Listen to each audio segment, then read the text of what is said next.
As cities across the country debate the regulation of ride-sharing services like Uber and Lyft, we asked the public if these companies should be subject to the same rules as taxis. Should they both have to play by the exact same rules, or are they different?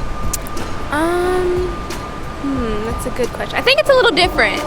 So I don't think they should necessarily have to, because I feel like the taxis are, I guess, a little bit older, so they may not play by the same rules or, adhere to the same guidelines as Uber.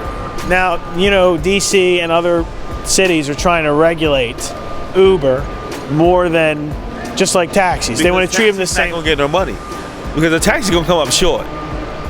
Uber gonna beat them there every time. Do you think they should play by the same regulations? They should be regulated the same way, or no? Should they be treated? No. I think since they freelance, they should stay freelance. So they shouldn't be treated the same as. They're not cabs, are they? They're Uber. Let Uber do their thing. Do you think they should be considered the same as taxis in terms of regulation? Wow, that's a pretty loaded question. I'm actually from California, so more of these regulations have been happening in California. I think it was a recent court case. I'm not fully aware of the situation. But I don't know. I mean, Uber originally was invented to disrupt the market, disrupt the taxi market, make prices lower, make more people work for it. But at the same time, you want to protect your workers, and Uber's contractors may not be the best thing.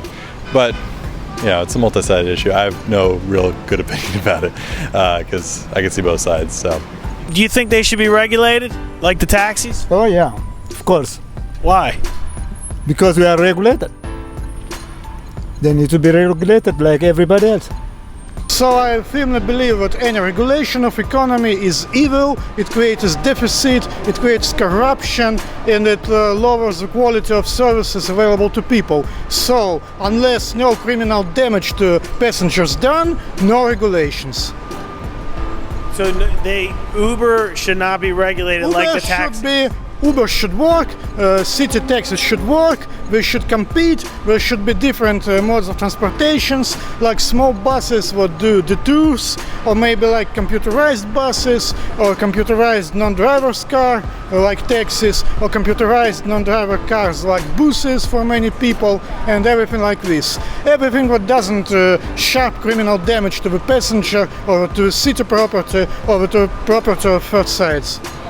What I like the most about Uber is that you can see who your driver is. You know their name, you know what kind of car it is. Like, you don't know who the driver of a public yellow taxi is. So you could be getting in a car with a stranger. Even though this is a stranger, you kind of know them because you have their name, their personal information. So that's the reason kind of why I feel safer to take Uber. You don't have to wait on the street. You can see when it arrives. It comes door to door. I don't like the meters. Yeah, even though it's higher surcharge for Uber, I feel like depending on your location it changes. Whereas if you're going from suburbia to city in a yellow taxi on a meter, it's so much more expensive than to go on Uber when it's just a flat rate. So no, I don't think it should be the same. At Union Station in Washington, I'm Nicholas Balassi.